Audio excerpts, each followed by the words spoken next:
नमस्कार साथियों, आपके अपने YouTube चैनल नेशनल प्रथम अकेडमी में हार्दिक स्वागत है। आज हम एसएससी जीडी का मॉडल पेपर देखेंगे। उसमें जीएस और हिंदी अर्थात दोनों के 20-20 क्वेश्चंस आते हैं। तो मॉडल पेपर में किस तरीके से क्वेश्चन दिए गए हैं उनके आंसर को विद एक्सप्लेनेशन के साथ में देखेंगे। तो आइए बिना किसी देरी के देखते हैं कि जीएस का क्वेश्चन नंबर 1 क्या है। और ऐसे ही क्वेश्चन जो है आपके एसएससी जीडी एग्जाम में आते हैं। ओके, चलिए भाई देखो यहाँ पे क्वेश्चन नंबर जो 1 है, यहाँ पे देखना। ये टोटल में तो मतलब पेपर में तो क्वेश्चन नंबर 21 है, मतलब 21वां है, लेकिन जीएस क्योंकि हम जीएस और हिंदी देखेंगे तो उस सेंस में हम इसे बोल सकते हैं पहला है। पहला क्वेश्चन है हमारा, जल्दापारा राष्ट्रीय पार्क डैश है में स्थित है। ये आपके ऑप्शन है। कह रहे किस राज्य में जल्दापारा नाम का राष्ट्रीय पार्क स्थित है? असम, पश्चिम बंगाल, सिक्किम या अरुणाचल प्रदेश।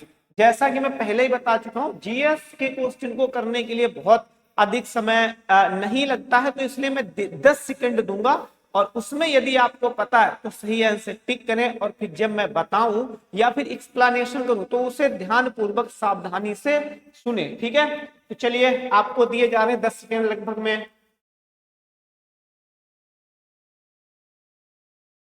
तो देखते हैं इसका राइट आंसर क्या होगा। जल्दापारा राष्ट्रीय पार्क आपका पश्चिम बंगाल में है। पश्चिम बंगाल में ना कि सिर्फ जल्दापारा, कौन कौन से हैं तो यहाँ पे देख लेते हैं कौन कौन से। बुक्सा, बुक्सा भी आपका पश्चिम बंगाल में है। जल्दापारा, गोरुमारा, कौन कौन सा? गोरुमारा, गोरुमारा भी राष्ट्रीय पार्क आपका कहाँ पे है? पश्चिम बंगाल में है। एक आपने और सुना होगा सुंदरवन, कौन सा? सुंदरवन, सुंदरवन राष्ट्रीय उद्यान अथवा सुंदरवन नेशनल पार्क कहाँ पड़ता है? पश्चिम बंगाल में पड़ता है। ओके, आगे और देख लेते हैं। असम का काजीरंगा आप ध्यान रखिए, बहुत फेमस है। काजीरंगा, काजीरंगा। नामेरी ध्यान रखिए, नामेरी, काजीरंगा है, नामेरी है।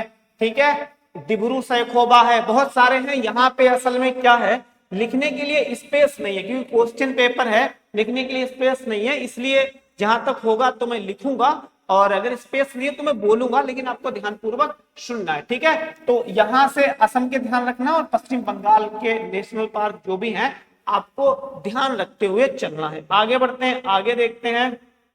आगे है, निम्नलिखित में से कौन सा राज्य म्यांमार के साथ अपनी सीमा साझा नहीं करता है? इसके ऊपर तो भैया मैंने शॉर्ट ट्रिक आसान के साथ में बना रखी है, आना मामी वाली, आना मामी वाली ट्रिक जो है बना रखी है।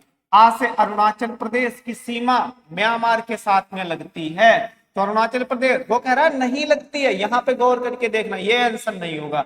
ना से नागालैंड, तो ना से नागालैंड है नहीं, कोई बात नहीं। मां से क्या होगा? मणिपुर, तो इसकी भी लगती है, वो कह रहा नहीं लगती है ना। फिर कह रहा मिजोरम, तो मां से मिजोरम। इन देशों की, इन राज्यों की सीमा म्यांमार के साथ में लगती है, तो ऐसा कौन सा राज्य बच गया जिसकी सीमा म्यांमार के साथ में नहीं लगेगी? तो आंसर आएगा सिक्किम। सिक्किम की सीमा जो है आपकी नेपाल के साथ में लगती है, पश्चिम बंगाल के साथ में लगती है और भूटान के साथ में भी सिक्किम की सीमा जो है सिक्किम की सीमा लगती है। ठीक है, इस वीडियो के बाद में मैं आप लोगों को ज्योग्राफी पढ़ाने वाला हूं। हकीकत में थोड़ा अगर आप समय देंगे तो ज्योग्राफी आपको बहुत अच्छे तरीके से मैं समझा के मानूंगा। ठीक है, चलिए आगे देखते हैं। आगे देखते हैं आगे क्या है। आगे है क्वेश्चन नंबर 23। आगे है आपका क्वेश्चन नंबर 23। आरबीआई द्वारा सरकारी प्रतिभूतियां और राजकोष बिल का विक्रय तथा क्रय क्या कहलाता है? क्या कहलाता है? तो इसको आगे देख लेते हैं, क्या बोलते हैं इस चीज को। इसके ऑप्शन असल में उस साइड में दिए गए हैं। ओके, देखते हैं क्या होगा इसका आंसर। ऑप्शन वो रहे ऊपर, आप लोगों को दिख रहे होंगे उधर साइड में, ये है ऑप्शन। ए खुला बाजार परिचालन, बी सीमांत स्थायी सुविधा, सी सांविधिक चलनिधि अनुपात, डी मांग मुद्रा परिचालन। तो इसका आंसर होगा खुला बाजार परिचालन। देखो ये क्वेश्चन जो दिया गया था ना, वो कह रहा है कि जब आरबीआई क्या करती है, अपने बॉन्ड को बाजार में खरीदती है या बेचती है, तो उस चीज को कहते हैं क्या, उसको कहते हैं खुला बाजार का परिचालक। आपका करेक्ट आंसर हो जाएगा। आगे क्वेश्चन नंबर 24, ब्रिटिश सरकार ने शिक्षा में सुधार के लिए सेडलर, भाई सेडलर होता ही नहीं है, गलत नाम है, सेडलर आयोग, सेडलर आयोग यूनिवर्सिटी आयोग कब निर्धारित किया गया था? 1919, 1917, 1921 या फिर 1896? इस ऑप्शन को ऐसे ही काट दो भाई, ठीक है, क्योंकि पहला जो आयोग बनाया गया था वो 1854 में बनाया गया था, उसका नाम था क्या, वुड्स डिस्पैच। और ये कहां की बात कर रहा है, इसको ऐसे काट दो, इसका आंसर क्या हो जाएगा 1917। मतलब इस आयोग की स्थापना कब किया गया, कब की गई, 1917 में की गई। आगे देखते हैं। अब देख लो इसमें क्वेश्चंस कुछ ऐसे होंगे जो समझ के ऊपर डिपेंड होंगे, तो मेरे कहने का मतलब है आप अपनी अंडरस्टैंडिंग को इंक्रीज करिए। कह रहा है जैविक संसाधन डैश दे दिया, कह रहा है इनमें से कौन सा आंसर होगा, जीवित चीजों से उत्पन्न होते हैं जैविक संसाधन, ऑप्शन बी कह रहा है गैर जीवित चीजों से प्राप्त किए जाते हैं, फिर सी कह रहा है मनुष्य द्वारा निर्मित किए जाते हैं, ऑप्शन डी कह रहा है पदार्थों से वे उत्पन्न होते हैं, वे उत्पन्न नहीं भाई उत्पन्न होते हैं। तो इसमें करेक्ट आंसर क्या होगा भाई, जैविक संसाधन उन्हीं को तो कहते हैं जो जीवों के अवशेषों से बनाए जाते हैं या बनते हैं। तो जीवों का मतलब क्या होता है, जीव भाई जीवित ही तो होते हैं, तो यही वाला आपका क्या होगा करेक्ट आंसर। जैविक संसाधन में जैसे हम पेट्रोल, कोयला, डीजल इनको रखते हैं ना जैविक संसाधन में, तो वो कैसे होते हैं, जीवित चीजों से ही बनते हैं। जो हमारी वनस्पतियां हैं वो जीवित चीजें ही मानी जाती है। ठीक है, चलिए आगे बढ़ते हैं। आई होप यहाँ पे ये जैविक संसाधन आपको समझ में आया होगा। आगे बढ़ते हैं। प्रमुख वृक्षारोपण में पाया जाता है, प्रमुख वृक्षारोपण किसमें पाया जाता है, विश्व के उष्णकटिबंधीय क्षेत्र में, भूमध्य क्षेत्र में, सवाना क्षेत्र में या तापीय क्षेत्र में? तो इसका करेक्ट आंसर क्या होगा, इसका करेक्ट आंसर होगा विश्व के उष्णकटिबंधीय क्षेत्रों में प्रमुख वृक्षारोपण पाया जाता है। इसका मतलब क्या है, जैसे यहाँ पे समझ लो ये हमारी पृथ्वी है, ये हमारी पृथ्वी है और ये भूमध्य रेखा है और ये कर्क रेखा ऊपर वाली और ये आपकी मकर रेखा है। कह रहा इस क्षेत्र को हम उष्णकटिबंधीय क्षेत्र बोलते हैं इस क्षेत्र को, क्योंकि यहाँ पर वर्ष में अधिकतर समय तक धूप रहती है, टेम्परेचर ज्यादा रहता है और बारिश भी यहाँ पे खूब होती है। तो वही कह रहा विश्व के उष्णकटिबंधीय क्षेत्रों में सबसे ज्यादा वृक्षावरण, वृक्षारोपण का मतलब सबसे ज्यादा वन, पेड़ पौधे, ये सारी चीजें वनस्पतियां ज्यादा पाई जाती हैं। तो इसका आंसर क्या होगा, उष्णकटिबंधीय क्षेत्र में। भाई भूमध्य रेखा पर ये तो बहुत कम रेखा हुई ना, बहुत कम रेखा हुई, मतलब इसकी लंबाई चौड़ाई बहुत कम हुई है। तो करेक्ट आंसर क्या होगा, विश्व के उष्णकटिबंधीय क्षेत्रों में। आगे देखते हैं। आगे है मादाओं में स्त्रीकरण को क्या कहा जाता है। स्त्रीकरण का मतलब जान लो ना, रोक। क्या मतलब होता है, रोक, ओके, या नियंत्रण कह सकते हैं। और मादाओं का मतलब क्या होता है यहाँ पे, फीमेल। क्या मतलब होता है, फीमेल, ओके, फीमेल। कह रहा उसको क्या कहा जाएगा, महिला नसबंदी, पुरुष नसबंदी, आईवीएफ या गिफ्ट, आईवीएफ या गिफ्ट। तो इसका करेक्ट आंसर होगा महिला नसबंदी। और आईवीएफ इससे संबंधित है नहीं। आईवीएफ असल में क्या होता है, जब किसी भी लेडी के मतलब बच्चा नहीं होता है तो एक तकनीकी है जिसके माध्यम से जो है उसके बच्चे को जन्म दिया जाता है। ओके, चलिए आगे बढ़ते हैं। कह रहा जड़ें पानी के माध्यम से अवशोषित, पानी के माध्यम से डैश अवशोषित करती हैं। तो क्या अवशोषित करती हैं, एपिडर्मल बाल या बालों की जड़ या जाइलम जड़ या फ्लोएम। तो इसका करेक्ट आंसर होगा बालों की जड़। चलिए आगे और देखते हैं। Question number 29। एक मुर्गी पक्षी की ज्यादातर होने वाली मृत्यु का कारण कौन सा कवक रोग है। सर्दी जुकाम से मुर्गी जो पक्षी होती है उसकी ज्यादातर मृत्यु होती है। तो क्या सफेद दस्त या रिकेट्स या फिर एस्पेराइजोलिस, एस्पेराइजोलिस। तो इसका करेक्ट आंसर क्या होगा, एस्पेराइजोलिस। एक कवक रोग है, यहां से सीख लो भाई ये कौन सा कैसा रोग है, कवक रोग है, मतलब कवक के कारण होता है। और किसे होता है, मुर्गी को होता है। भाई क्वेश्चन में भी आंसर, कई आंसर छिपे होते हैं, या फिर हम ये कह लें कि कई क्वेश्चंस के आंसर क्वेश्चन में ही दिए होते हैं। ओके, चलिए आगे बढ़ते हैं। बहुत इंपॉर्टेंट क्वेश्चन है। पृथ्वी पर सबसे प्रचुर मात्रा में धातु पाई जाती है। कह रहा कौन सी धातु पृथ्वी पर सबसे अधिक मात्रा में पाई जाती है? तो इसका करेक्ट आंसर क्या होगा? लोहा, सोना, एल्युमिनियम, तांबा। तांबा। तो करेक्ट आंसर क्या होगा? एल्युमिनियम। पृथ्वी पर सबसे अधिक प्रचुर मात्रा में, प्रचुर का मतलब ज्यादा, सबसे अधिक मात्रा में जो धातु पाई जाती है वो आपकी क्या है? एल्युमिनियम है। भाई सोना को तो काट ही सकते हो, आप कॉमन सेंस लगाओ, अगर सोना सबसे ज्यादा धातु के रूप में पाया जाता होता तो जहां सोना पाया जाता है विदेश इतने गरीब क्यों है? तब तो फिर पूरी दुनिया ही अमीर होती। तो ये तो वहीं से ही आप काट सकते थे। यहाँ पे एक एक्स्ट्रा फैक्ट ध्यान रखिए, अगर पूछा जाए पृथ्वी पर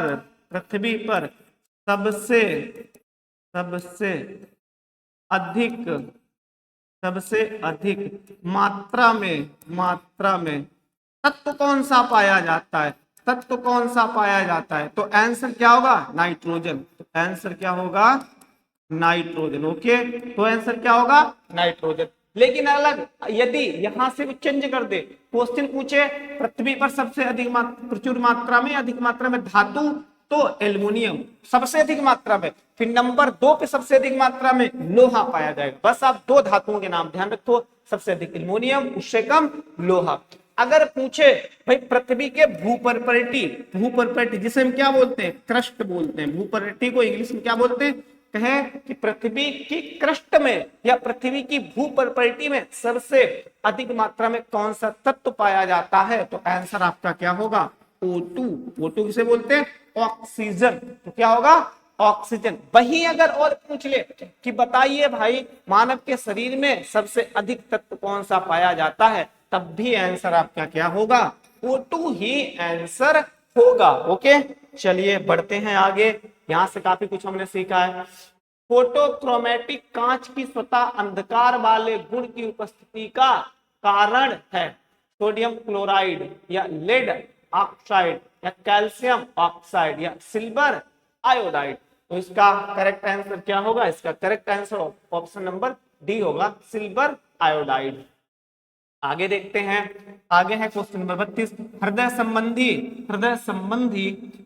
संबंधी विकार सीबीडी को रोकने और नियंत्रित करने के प्रयासों को बढ़ाने के लिए ग्लोबल हार्ट्स पहल गैस द्वारा लोकार्पण की गई। भाई लोकार्पण का मतलब क्या होता है? लॉन्च की गई। किसने लॉन्च की है ये वाली पहल? सीबीडी को रोकने के लिए, नियंत्रित के प्रयासों को बढ़ाने के लिए ग्लोबल हार्ट्स पहल। देखो संयुक्त राष्ट्र, यूनेस्को या WHO या विश्व बैंक। भाई विश्व बैंक ऐसी पहल कभी भी शुरू नहीं करती है। विश्व बैंक फाइनेंस से संबंधित है तो ऐसा काम कर सकती, लेकिन उसको क्या पड़ी है कि वो बीमारियों से लेके जो है कोई पहल करे, वो भी नहीं करती। यूनेस्को भी आपकी अक्सर नहीं करती है। शिक्षा से संबंधित यूनेस्को ऐसी पहल करती है, लेकिन इससे संबंधित नहीं। संयुक्त राष्ट्र भी ऐसी पहल नहीं करती है। आंसर देखिए WHO। आंसर क्या है इसका? WHO। कभी कभी इसकी फुल फॉर्म पूछी जाती है WHO की, तो फुल फॉर्म जान लीजिए। अरे क्या हो गया भाई, क्लीन हो जा। WHO की फुल फॉर्म क्या होती है? WHO। WHO की फुल फॉर्म होती है world health organization. World health organization. और इसका कभी कभी HO पूछा जाता है हेडक्वार्टर, तो हेडक्वार्टर क्या होगा? जेनेवा। कहाँ होगा? जेनेवा कहाँ पड़ता है? स्विट्जरलैंड में पड़ता है। भाई यहाँ पे लिखने के लिए स्पेस नहीं है, तो कुछ इस तरीके से ही मैं लिख पा रहा हूँ, ठीक है? जिनेवा। और ध्यान रख लीजिए जो संयुक्त राष्ट्र है इसकी भी स्थापना, इन दोनों की स्थापना ना WHO, इसकी भी स्थापना 1945 में ही होती है। दोनों की स्थापना आप ध्यान रखना। ओके, कह रहा है कि संयुक्त राष्ट्र का हेडक्वार्टर कभी कभी पूछा जाता है, मतलब हेड ऑफिस इसकी कहाँ है? तो न्यूयॉर्क शहर, जो यूएसए का मतलब अमेरिका है, अमेरिका का जो न्यूयॉर्क शहर है ना, न्यूयॉर्क शहर है, उसमें इसका हेडक्वार्टर है। यूनेस्को भाई यूनेस्को की भी स्थापना 1945 में भी हुई। कब हुई? 1945 में ही हुई। और जो है इसका हेडक्वार्टर कहाँ है? तो फ्रांस की कैपिटल मतलब राजधानी पेरिस में इसका हेडक्वार्टर है। ध्यान रखना। विश्व बैंक की भी स्थापना कब हुई? तो ये भी भैया 1945, मतलब हुई 1944 में, लेकिन इसने अपना काम 1945 में शुरू किया, तो अधिकतर 1945 इसका आंसर होता है। इसका हेडक्वार्टर कहाँ है? इसका यूएसए के जो वाशिंगटन वाशिंगटन डीसी जो इसकी कैपिटल है, राजधानी है, वही इसका हेडक्वार्टर है। ठीक है, तो यहां से हमने काफी कुछ देखा है, हर ऑप्शन के बारे में कुछ ना कुछ देखा है। ये चीज बहुत इंपॉर्टेंट है, यहाँ पे जितनी भी चीजें दी गई है इनकी तीन चीजों की स्थापना वर्ष 1945 ही मानी जाती है। ठीक है, आगे बढ़ते हैं।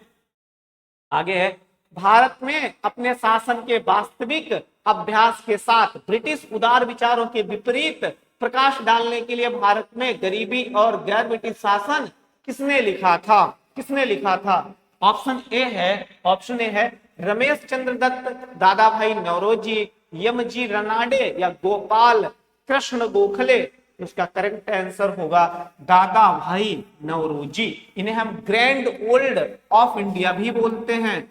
क्या बोलते हैं? Grand grand old man of India भी बोलते हैं। और ये मतलब पहले भारतीय थे जो कि ब्रिटिश की यानी इंग्लैंड की संसद में नियुक्त हुए थे, पहले भारतीय थे, तो ये भी ध्यान रखना। प्लस इन्होंने एक किताब लिखी है, बहुत ज्यादा वो पूछी जाती है, उस किताब का नाम है अनब्रिटिश पॉवर्टी ऑफ इंडिया। तो ये भी किताब आपको जो है ध्यान रखना है। ओके, साथ में एक चीज और ध्यान रखो, जो गोपाल कृष्ण गोखले थे ये जो है गांधी जी के गुरु कहलाते थे। गांधी जी के क्या कहलाते थे? गुरु कहलाते थे। ओके, चलिए आगे बढ़ते हैं। नुब्रा नदी किसकी सहायक नदी है? लो भाई, नुब्रा नदी किसकी सहायक नदी है? इसलिए मैं कहता हूं कि जो हमारी भूगोल है, भूगोल में आपको अगर एसएससी जीडी की तैयारी कर रहे हो तो जो रिवर्स हैं, झील हैं, पहाड़ हैं, राष्ट्रीय पार्क है, ये चीज आपको बिल्कुल कंठागर होने चाहिए। कौन सा राज्य कहाँ पे है, भारत के पड़ोसी देश कौन कौन से, उनकी सीमा कहाँ कहाँ पे लगती है, वहां से क्वेश्चन बनते हैं। इसमें भी आ गया, कह रहा नुब्रा नदी किसकी सहायक नदी है?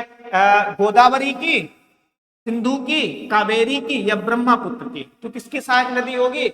इसका करेक्ट आंसर सिंधु होगा। क्या करेक्ट आंसर होगा? सिंधु। सिंधु। अगर आपको डायरेक्टली नहीं पता, लेकिन आपने जो है नुब्रा नदी नहीं तो नुब्रा जो है ग्लेशियर जरूर सुना होगा, नुब्रा ग्लेशियर जरूर सुना होगा अगर आपने सिंधु नदी के बारे में पढ़ा होगा तो। जैसे सियाचिन ग्लेशियर है ना, वहीं पे आपका नुब्रा ग्लेशियर भी पड़ता है। अगर आपको सिर्फ इतना पता कि नुब्रा नदी जो है ये उत्तर भारत की नदी है, तब भी आप ऑप्शन कट करके भी कर सकते हो इसका सही आंसर। कैसे भाई? ब्रह्मपुत्र उत्तर भारत की नदी नहीं है जी, ये तो पूरब में वहां से निकलते हुए, तिब्बत से निकलते हुए क्या कहते हैं, अरुणाचल प्रदेश, ये तो मतलब पूर्व भारत की, पूर्वोत्तर की नदी हो गई। उत्तर की नदी कहाँ है? कट ऑप्शन हो गया, ये तो क्या हो गया? कट गया। गोदावरी, अरे भाई दक्षिण की नदी है, उत्तर की है ही नहीं। कावेरी, ये भी दक्षिण भारत की नदी है। एक ही ऑप्शन था, सिंधु नदी। क्या था ऑप्शन? सिंधु नदी। ओके, चलिए और बढ़ते हैं। भीम ऐप के बारे में कौन सा कथन सही है? मतलब ये किससे आया हुआ है? ये क्वेश्चन जो टेक्नोलॉजी है उससे आया हुआ है। हर एक के लिए नगद वापस योजना, ऑप्शन बी है। ऑप्शन बी है हर एक के लिए रेफरल बोनस योजना। ऑप्शन सी है व्यापारियों के लिए नगद वापस योजना। ऑप्शन डी है केबल बीसी। तो इसका करेक्ट आंसर क्या होगा?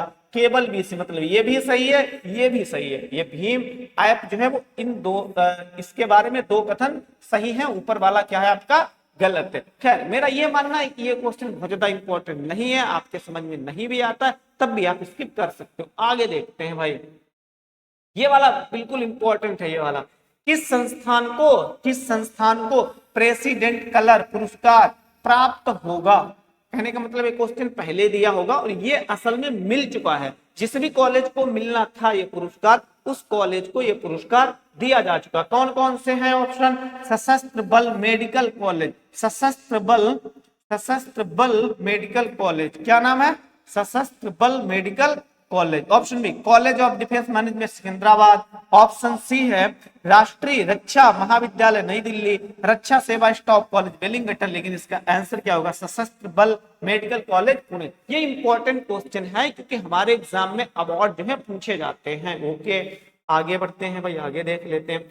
निम्नलिखित में से किस अंतरिक्ष एजेंसी ने अंतरिक्ष यात्रियों को आपूर्ति के लिए अंतरराष्ट्रीय अंतरिक्ष स्टेशन के लिए विश्व का सबसे बड़ा परिवहन अंतरिक्ष उड़ान लोकार्पण किया। ये इंपॉर्टेंट क्वेश्चन है, क्योंकि मैंने बताया था जीएस में अगर पहला लग जाए, सबसे लग जाए तो इंपॉर्टेंट होता है, और यहाँ पे लग भी चुका है, सबसे बड़ा परिवहन अंतरिक्ष उड़ान लोकार्पण किया है। तो इसका आंसर इसरो होगा या जाक्सा होगा या रोसकोसमोस होगा या फिर नासा होगा। तो इसका करेक्ट आंसर क्या होगा? नासा, जो कि क्या है? अमेरिका की अंतरिक्ष एजेंसी है। जाक्सा किसकी है? बहुत सरल ही नहीं, ध्यान रखना, जापान की। कहाँ की है? जापान की, क्योंकि ये देखो जा है और जा इसमें भी है, तो जापान की हो गई। फिर इसरो कहाँ की है? भैया इंडिया की है, इंडिया में भी आई पहले आता है, और ये देखो इसरो हो गया है ना। फिर ये रोसकोसमोस कहाँ की है? ये रूस की है। कहाँ की है?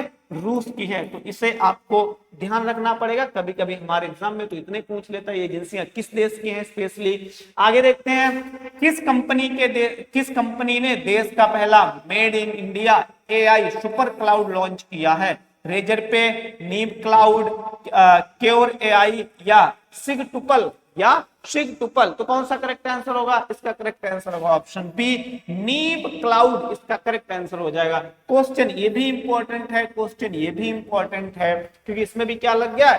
पहला लग गया है। ओके, आगे बढ़ते हैं, आगे देखते हैं भाई, आगे आइए, आगे देखते हैं। कह रहा वैश्विक मत्स्य पालन सम्मेलन भारत 2023 हाल ही में किस शहर में हुआ है? Option A Ahmedabad, option B Chennai, option C New Delhi, option D Kolkata. Option D क्या है? कोलकाता। तो ये जो सम्मेलन हुआ था, हालांकि सम्मेलन की वीडियो मैं जस्ट ही लेके आऊंगा, क्योंकि मैं current affair topic wise cover कर पा रहा हूं, तो उसमें थोड़ा सा टाइम लग रहा है पीडीएफ वगैरह क्रिएट करने में। तो इसका करेक्ट आंसर होगा अहमदाबाद। अहमदाबाद कहाँ पड़ता है? गुजरात में पड़ता है। ठीक है, कहाँ पड़ता है? अहमदाबाद गुजरात में पड़ता है। और अहमदाबाद को हम गिफ्ट सिटी के नाम से भी जानते हैं। क्या जानते हैं? गिफ्ट सिटी के नाम से भी अहमदाबाद को हम जानते हैं। आज जो हम पेपर सॉल्व कर रहे हैं और जीएस के 20 क्वेश्चन थे, तो ये 20वां क्वेश्चन है, मतलब क्वेश्चन नंबर कौन सा है? 40वां है टोटल में, लेकिन हमारे लिए कौन सा है? हमारे लिए ओनली 40वां है। ठीक है, कौन सा? 40। अरे भाई जब कौन सा है? 40वां है। ओके, चलिए देखते हैं। नोवाक जोकोविच ने एटीपी फाइनल में किसे हराकर रिकॉर्ड 7वीं बार खिताब जीत लिया है? कार्लोस अल्कराज, लोरेंजो मुसेटी या डेनियल मेदवेदेव या फिर जैनिक सिनर? तो इसका करेक्ट आंसर होगा जैनिक सिनर। ओके, क्या करेक्ट आंसर होगा? Jannik Sinner. आइए अब जल्दी से देखते हैं, क्योंकि हिंदी भी हमारे लिए इंपॉर्टेंट है। जितने नंबर की मैथ आती है उतने नंबर की ही हिंदी आती है, तो हिंदी भी हमारे लिए इंपॉर्टेंट है। देखते हैं कि हिंदी में किस प्रकार से इस मॉडल टेस्ट में जो है क्वेश्चंस दिए गए थे। फटाफट से चलते हैं हिंदी पे। ठीक है, आ गए हिंदी भाई, कहाँ गई हिंदी? कहाँ गई हिंदी? ये है लो, आ गए भाई, हिंदी पे आ गए। चलिए हिंदी को देखते हैं। हिंदी में क्या है? पहले नंबर पे हिंदी में इन्होंने पैसेज दे रखा है, तो कहने का मतलब जो पैसेज आता है ना वो इंपॉर्टेंट है। लगभग में 2 पैसेज आएंगे एसएससी जीडी में। तो देखते हैं क्या कह रहा है कि कायान कबीले की महिलाएं थाईलैंड में पाई जाती हैं। कायान कबीले की महिलाएं अपनी लंबी गर्दन के कारण दुनिया में लोकप्रिय है। लंबी गर्दन के कारण इन्हें जिराफ वुमेन भी कहा जाता है, क्योंकि उसने बिल्कुल सही दिया है कि उनकी गर्दन लंबी है, और जिराफ की भी गर्दन कैसी होती है? बहुत ज्यादा लंबी होती है, इसीलिए उन्हें क्या कहा गया? जिराफ वुमेन भी कहा गया है। ओके, क्या कहा गया? जिराफ वुमेन भी कहा गया है। इनकी लंबी गर्दन इनके गले में एक खास तरह का नेकलेस पहनने के कारण है, क्योंकि लंबी गर्दन है तो नेकलेस भी क्या होता? आसानी के साथ में इनके गर्दन में आ जाता है। फिर ब्रास की तारों वाले इस नेकलेस को इस कबीले की महिलाएं बचपन से ही पहनती हैं, जिससे गर्दन लंबी दिखने लगती है। अगर आप इन देशों की वीडियोस देखते हैं और तो इनको आपने देखा होगा शायद। आगे देखते हैं क्या क्वेश्चन 61वां है, इसी पे आधारित है। कायान कबीले की महिलाएं दुनिया में क्यों लोकप्रिय है? अभी तो देखा था भैया, क्यों लोकप्रिय। अगर नहीं वो आ रहा है तो इसमें से आंसर ढूंढ लीजिए। क्यों लोकप्रिय? देखो, लंबी गर्दन के कारण दुनिया में लोकप्रिय है, तो यही आंसर होगा। नेकलेस पहनने के कारण नहीं जी भाई, नेकलेस पहनने के कारण वो लोकप्रिय तो नहीं है। ठीक है, कायान कबीले में रहने के कारण बिल्कुल नहीं। इसका आंसर हमें इस पैसेज को पढ़ के ही देना है, अपने आप आंसर नहीं निकालना है, क्योंकि वो कह रहा है कि पैसेज पे आधारित प्रश्नों के उत्तर दीजिए। लंबी गर्दन के कारण, बिल्कुल ये लिखा है लंबी गर्दन के कारण दुनिया में लोकप्रिय है, तो इसका आंसर क्या होगा? ऑप्शन नंबर सी इसका करेक्ट आंसर होगा। ओके, आगे बढ़ते हैं, आगे देखते हैं। कयान कबीले की महिलाएं किस प्रकार का नेकलेस पहनती हैं? व्रॉस की तारों वाला नेकलेस, जिराफ नाम, पर जिराफ नाम का नेकलेस भाई कोई नहीं था, साफ साफ कह रहा है कौन सा नेकलेस पहनती है? ब्रॉस की तारों वाले इस नेकलेस को, है ना, तो आंसर क्या हो जाएगा? मिल गया भैया हमें, ब्रॉस की तारों वाला नेकलेस। ठीक है, तो इसका आंसर हमें मिल गया है। आगे बढ़ते हैं, आगे देखते हैं, क्वेश्चन नंबर 62 हो गया था सर, 63 पे देखते हैं। गुनाहों का देवता किसकी रचना है? गुनाहों का देवता किसकी रचना है? ये तो आपने मूवी भी देखी होगी। गुनाहों का देवता धर्मवीर भारती की, या यशपाल की, या अशोक वाजपेयी की, या नरेश मेहता की? तो गुनाहों का देवता जो है धर्मवीर भारती की एक फेमस रचना है, इस पे तो मूवी भी बन चुकी है। गुनाहों का देवता आई थिंक धर्मेंद्र की है, मैंने बहुत पहले देखी है, मुझे जो है ध्यान नहीं है इस समय किसकी, लेकिन मुझे लग रहा है कि धर्मेंद्र की है। आगे देखिए, निम्नलिखित में से किस शब्द में नी उपसर्ग का प्रयोग नहीं किया जाता है? नी शब्द का जो है उपसर्ग का प्रयोग नहीं किया जाता है। निडर, निर्वास, निगौड़ा, या फिर निहात?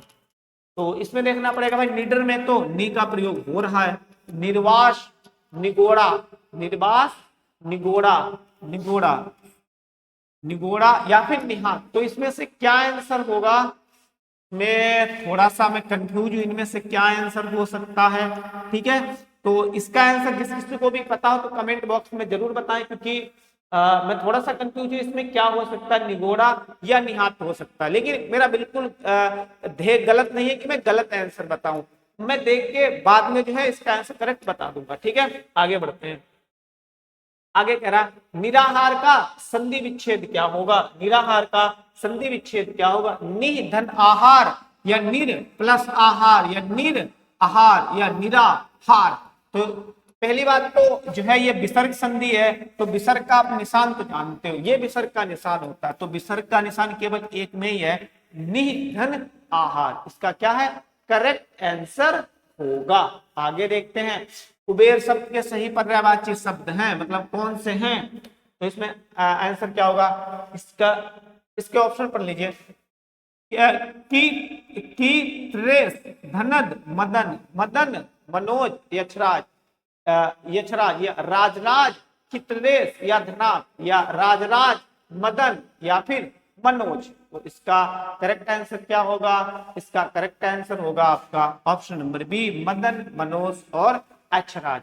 आगे देखते हैं, आगे है सिद्धि, मनीषी, कोविद शब्दों का सही पर्यायवाची शब्द कौन सा है? पाहुना, पाहुना कह रहा है ये शब्द दिए हैं, ये नीचे जो भी शब्द नहीं किसके पर्यायवाची? पाहुना, पंडित, बांसुरी, नौकर। तो मनीषी तो आपने खूब ही सुना होगा भाई, मनीषी किसे कहते हैं? मनीषी है ना, पंडित को बोलते हैं। किसको बोलते हैं? पंडित को बोलते हैं मनीषी, मतलब विद्वान जो होता है उसी को बोलते हैं। आगे देखते हैं, निम्नलिखित में से तद्भव शब्द को चुनिए, निम्नलिखित में से तद्भव शब्द को चुनिए।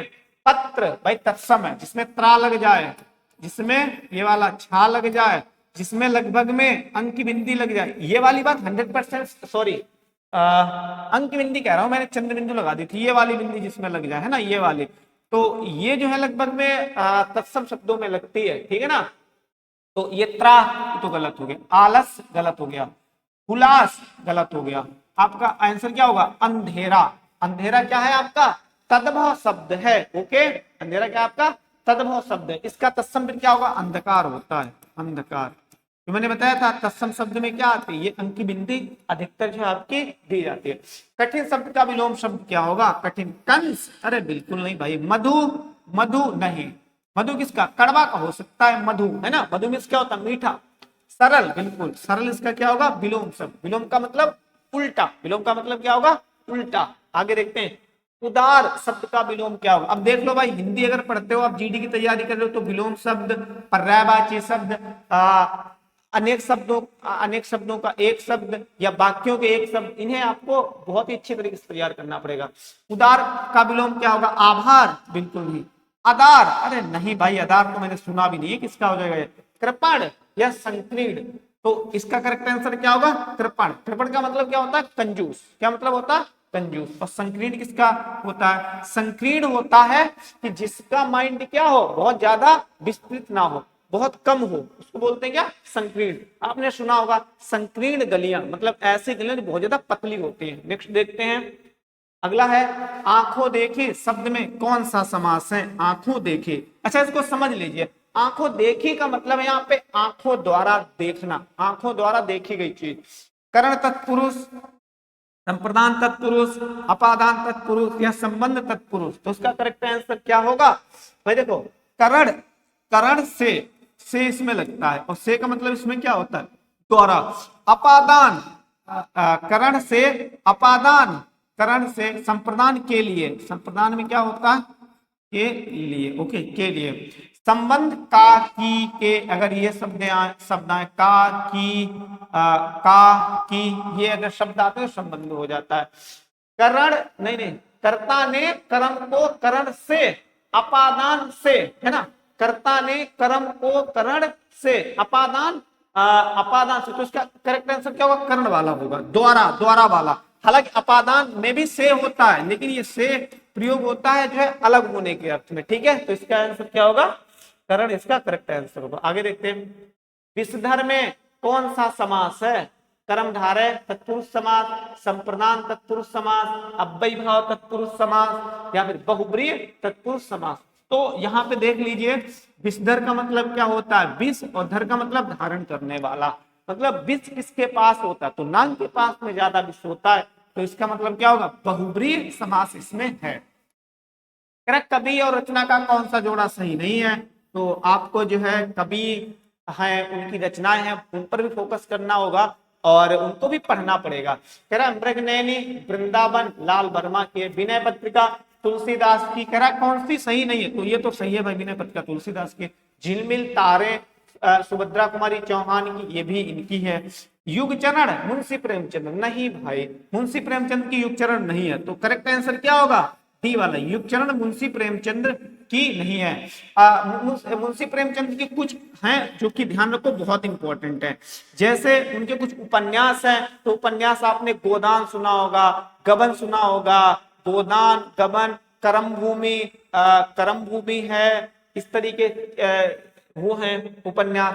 और इनकी कहानियां बहुत फेमस हैं। तो कहानियां जैसे आपने बूढ़ी काकी पढ़ी होगी, बूढ़ी काकी, शतरंज का खिलाड़ी, कफन, कफन पड़ी होगी। तो ये सारी क्या है? इनकी कहानियां हकीकत में बहुत बढ़िया, इनकी कहानियां मैंने खुद पढ़ी है, इनकी कहानियां। फिर आगे लो, आगे आ ही गया है। तो शतरंज के खिलाड़ी किसकी रचना है? अभी बताया था, शतरंज के खिलाड़ी महादेवी वर्मा की नहीं, महादेवी वर्मा की नीरज, नीरजा कौमा निहार, नीरजा कौमा निहार, ये बहुत इंपॉर्टेंट इनकी है। तो इन्हें दो को ध्यान रखना है आपको, ओके? आगे मुंशी प्रेमचंद, बिल्कुल करेक्ट आंसर, अभी तो बताया था, क्या होगा? मुंशी प्रेमचंद। मुंशी प्रेमचंद की और भी हैं, जैसे क्या पंचायत के ऊपर पंचलाट, हाँ पंचायत के ऊपर कौन सी? पंचलाट, तो वो भी मुंशी प्रेमचंद की है, ओके? माखन लाल चतुर्वेदी, माखन लाल चतुर्वेदी कक्षा 10 में है। ईर्ष्या टूट गई मेरे मन से, तो वो भी माखन लाल चतुर्वेदी के हैं, ओके? मोहन राकेश, ये एक नाटककार और उपन्यासकार है, मोहन राकेश, ओके? आगे बढ़ते हैं, आगे देखते हैं क्वेश्चन नंबर 75 कौन सा है? निम्नलिखित में से का वर्ण का उच्चारण स्थल है? कह रहा है कि जब हम का शब्द को बोलते हैं तो वो कहां से निकलता है? कंठ, कंठ का मतलब गर्दन, यहां से चीज निकलेगी। तालु, तालु का मतलब होता है जीभ का निचला भाग, तालु। ओठ, ओठ जैसे पा, फा, वा, ये बोलते हैं तो ओठ आपस में चिपक जाते हैं। ओ बोलते हैं, ओ, तो ये सब कैसे होते हैं? ओष्ठ होते हैं। मूर्धा, मूर्धा भी होता है जो नीचे से आवाज निकलती है, तो इसका का बोलो, का, का, यहां से मालूम हो रहा है कि भाई आवाज आपकी निकल रही है, का, खा, गा, घा, ये सभी मालूम हो रहा है यहां से निकल रही है आवाज। तो इसका करेक्ट आंसर क्या होगा? कंठ, ओके? क्या इसका करेक्ट आंसर होगा? कंठ। अब फिर से पैसेज आ गया, क्योंकि मेरे हिसाब से, मेरे ख्याल से 2 पैसेज आते हैं सीजीडी में, और 4-4 क्वेश्चन उसमें या 5-5 क्वेश्चन जो है पूछे जाते हैं, और इस पे आधारित प्रश्न बहुत ज्यादा कठिन नहीं होते हैं। आपने कक्षा 10 इसमें सॉल्व किया होगा। इंग्लिश में भी पैसेज आता है, उस पर आधारित प्रश्न आते हैं, हिंदी में भी आता है। रिक्शे पर मीरा के साथ हंसती बोलती ऋतु घर पहुंची, किस पे बैठ के, रिक्शे पे। सीढ़ियां चढ़ने लगी तो कुछ झगड़ने की आवाजें आई, किसकी, झगड़ने की आवाजें आई। ऊपर पहुंची तो देखा दोनों आजू बाजू वाली पड़ोसने झगड़ रही है। भाई अक्सर ऐसा ही होता है, ऐसा ही होता है। जहां आप अगर किसी सिटी में रहते हैं तो वहां पे लड़ाई आएगी, कहां से आएगी, पड़ोसी की ही तो आवाज आएगी ज्यादा। अपने दरवाजे के पास खड़ी होकर उसने कुछ देर उनकी बातें सुनी तो झगड़े का कारण समझ में आया। अब कारण इंपॉर्टेंट है क्योंकि क्वेश्चन कहां से बनेगा, यहीं से तो बनेगा, झगड़े का कारण क्या था, इस तरीके से। तो इनको अंडरलाइन कर लोगे तो आपको क्या रहेगी, आसानी रहेगी। एक ही महरी ने घर साफ करके कचरा दूसरी के दरवाजे की ओर फेंक दिया। अरे यहाँ पे तो मुझे भी हंसी आ रही है, ऐसा रियल में कभी कभी हो जाता है, हमारे गांव में या हमारे शहर में ऐसा हो जाता है, तो लड़ाई होने लगती है अक्सर। ओके, चलिए फिर आगे यहाँ पे देखिए, यहाँ पे दिख रहा है, प्रॉपर नहीं दिख रहा है, चलो ऊपर बढ़ा लेते हैं भाई, थोड़ा ऊपर बढ़ा लेते हैं, ठीक है, ऊपर बढ़ा लेते हैं, अब तो दिखेगा आराम से, दिखने में कोई दिक्कत नहीं आनी चाहिए। कारण को फिर से हम अंडरलाइन कर लेते हैं कि क्या कारण है। एक महरी ने, अब हो सकता है इसका पर्यायवाची पूछ ले, ठीक है ना, क्योंकि उसने वैसे शब्द का यूज किया। इसी बात का झगड़ा था, रितु ने दोनों को समझाया बुझाया, आखिरकार कचरा फेंकने वाली महरी को बुलाया गया। किसे, जिसने भैया कचरा जो है, कचरा का मतलब जो कूड़ा होता है वो दूसरे अपने घर का कूड़ा जो है झाड़ू वाड़ू लगा के किसी जो पड़ोसी थी उसके घर में डाल दिया। फिर उसको बुलाया गया, उसने झाड़ थामी, झाड़ का मतलब झाड़ू, झाड़ में झाड़ू ही लिखा है लेकिन इसमें वो असल में दिख नहीं रहा, झाड़ू थामी और कचरा सीढ़ी की ओर ढकेल दिया। फिर वह महरी अंदर चली गई। दोनों पड़ोसनों ने भी अंदर जाकर अपने अपने दार, अरे दार नहीं भाई, द्वार बंद कर लिए। ऋतु खड़ी खड़ी देखती रही, जो सीढ़ी पहले से ही गंदी थी वह और भी गंदी हो गई। जो सीढ़ी पहले से ही गंदी थी वह और भी गंदी हो गई। रेत का तो साम्राज्य ही था, रेत का तो साम्राज्य था। कहीं बादाम के छिलके, मतलब कूड़े बता रहा, कूड़े किन किन के थे, कह रहा एक तो रेत मतलब बालू वालू होगी, बादाम के छिलके होंगे पड़े थे, तो कहीं चूसा हुआ ईख मतलब गन्ना पड़ा था, ईख के लच्छे पड़े थे, कहीं बालों का गुच्छा, तो कहीं बाल का गुच्छा पड़ा हुआ था, कहीं कुछ और। मन भी तृष्णा से भर गया, मन भी तृष्णा से भर गया। सोचा इस सीढ़ी से चढ़कर सब अपने घर तक आते हैं, उससे उतरकर दफ्तर बाजार आदि अपनी इच्छित जगहों पर जाते हैं, पर इसे कोई साफ नहीं करता, उल्टे सब इस पर कचरा फेंक देते हैं। साझे की सीढ़ी है ना, अब कह रहा सीढ़ी कैसी है, साझे की है, तो भैया किसी एक का तो अधिकार नहीं है, सब उसका यूज करेंगे। गंदगी बिखेरने का हक सबको मिला है और साफ करने का कर्तव्य किसी का नहीं है। स्वच्छता तो जैसे अनबुझी तृष्ण हो गई है। तृष्णा का मतलब क्या होता है, इच्छा। तृष्णा का मतलब क्या होता है, इच्छा, कामना, मनोकांक्षा, उसको क्या बोलते हैं, तृष्णा। आगे देखते हैं भाई, अनुच्छेद का संदेश क्या है। अब देखो संदेश का मतलब क्या होता है, उद्देश्य, क्या बताना चाहता है ये जो हमने पढ़ा है अनुच्छेद। स्वच्छता सबका कर्तव्य है, हंसते बोलते रहना काम वाली का उत्तरदायित्व या पड़ोसियों का धर्म। अरे भाई धर्म वर्म की कहीं कोई बात नहीं हुई है, बस उसने स्वच्छता के बारे में ही तो बताया। वो नीचे ऑप्शन में कह रहा है कि भाई सीढ़ी पर तो सबका अधिकार है ना, लेकिन सब गंदा पड़ा है, कोई नहीं छूता है उसे, तो इसका करेक्ट आंसर क्या होगा, स्वच्छता सबका कर्तव्य है। ये जो जिसने इसको लिखा है वो संदेश देना चाहता है कि भाई जो है स्वच्छता हम किसी एक का तो ड्यूटी नहीं है, सभी की ड्यूटी है, सभी का कर्तव्य। आगे ऋतु को कैसी आवाज आई, उठाने पटकने की आवाज आई थी, हंसने बोलने की। अरे भाई हंसने बोलने की तो पूरी पैसेज में हंसी तो आई ही नहीं है, तो आंसर कैसे हो जाएगा, जी नहीं। उठाने पटकने की नहीं भैया, उसने उठाने पटकने की कोई बात नहीं की। खेलने कूदने की, अरे कोई बच्चा थोड़ी ना जो खेले कूदेगा। लड़ाई झगड़ने की बात आई थी, है ना, लड़ने और झगड़ने की बात आई थी, तो करेक्ट आंसर आपका क्या होगा, लड़ने झगड़ने की आवाज आई थी। जैसे वो सीढ़ी पे चढ़ती ना, शुरू में हम देख चुके हैं। महरी किसे कहा गया, लो महरी किसे कहा गया, कामवाली को, अनजान औरत को, बिल्कुल नहीं भाई, पड़ोसन को या महर की पत्नी को। भैया क्लियर नहीं किया गया है, क्लियर नहीं किया गया कि महर की पत्नी को ही महरी कहा गया, काम वाली को कहा गया, पड़ोसिन को। भाई काम वाली की कहीं बात हो रही है, दो पड़ोसिन थी, है ना, दो पड़ोसिन थी, तो उसकी बात क्यों, बिल्कुल आंसर क्या होगा, पड़ोसन को महरी कहा गया। क्या कहा गया, महरी कहा गया। आगे देखते हैं, अनुच्छेद में घृणा का पर्यायवाची शब्द देखो आ गया। अनुच्छेद में घृणा का पर्यायवाची शब्द क्या है, झगड़ना घृणा का पर्यायवाची शब्द साझा। और साझा तो हो ही नहीं सकता, जहां पे घृणा होगी तो वहां पे चीजें हम साझा कैसे कर सकते हैं, हम तो अलग अलग करने की कोशिश करेंगे। तृष्णा, तृष्णा का मतलब क्या होता है, इच्छा। तो भैया घृणा क्या इच्छा हो जाएगा, बिल्कुल नहीं होगा। घृणा का मतलब क्या होगा, इच्छा, बिल्कुल नहीं होगा। झगड़ना, बिल्कुल नहीं भाई, झगड़ना भी नहीं होगा। तो घृणा का मतलब क्या होगा, बी तृष्णा, बी तृष्णा। ओके भाई, तृष्णा का मतलब इच्छा, और बी लगा दो तो मतलब इच्छा ही नहीं है, इच्छा ही नहीं है, इसका मतलब क्या है, वो घृणा का क्या हो जाएगा, पर्यायवाची हो जाएगा। अगला, ऋतु का मन घृणा से भर गया क्योंकि दोनों पड़ोसियों ने दरवाजे बंद कर दिए थे। क्या भाई ऐसे पैसेज में, इस तरीके से पैसेज में कहीं कहा गया है, नहीं, मैं पहले बता रहा हूं, नहीं। उसने नहाया नहीं था, नहाने की बात कही गई है, अरे बिल्कुल नहीं भाई, कहां बता रहा ये।